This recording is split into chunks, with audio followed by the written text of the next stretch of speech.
प्रभुं प्राणनाथं विभुं विश्वनाथं जगन्नाथनाथं सदानन्दभाजम् भवद्भव्यभूतेश्वरं भूतनाथं शिवं शङ्करं शम्भुमीशानमीडे गळेरुण्डमालं तनौ सर्पजालं महाकालकालं गणेशाधिपालम् जटाजूटगङ्गोत्तरं गैर्विशिष्यं शिवं शङ्करं शम्भुमीशानमीडे मुदामाकरं मण्डनं मण्डयन्तं महामण्डलं भस्मभूषाधरन्तम् अनादिं ह्यपारं महामोहमारं शिवं शङ्करं शम्भुमीशानमीडे वटाधो निवासं महाट्टाट्टहासं महापापनाशं सदा सुप्रकाशम्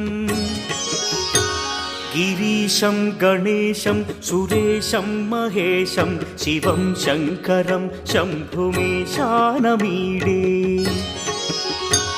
गिरीन्द्रात्मजा सङ्गृहीतार्थदेहं गिरौ संस्थितं सर्वदा पन्नगेहम् परब्रह्म ब्रह्मादिभिर्वन्द्यमानं शिवं शङ्करं शम्भुमीशानमीडे कपालं त्रिशूलं कराभ्यां दधानं पदाम्भोजनं राय कामल्दधानम् बलिवर्धयानं सुराणां प्रधानं शिवं शङ्करं शम्भुमीशानमीडे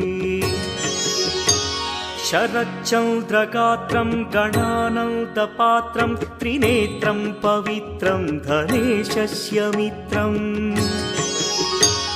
अपर्णाकळत्रं सदा सच्चरित्रं शिवं शङ्करं शम्भुमीशानमीडे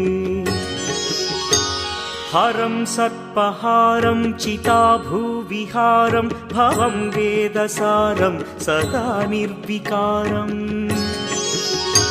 श्मशाने वसन्तं मनोजं दहन्तं शिवं शङ्करं शम्भुमीशानमीडे स्वयं यः प्रभाते नरः शूलपाणे पठे स्तोत्ररत्नं द्विह प्राप्य रत्नम् सुपुत्रं सुधान्यं सुमित्रं कळत्रं विचित्रैः समाराध्य मोक्षं प्रयाति।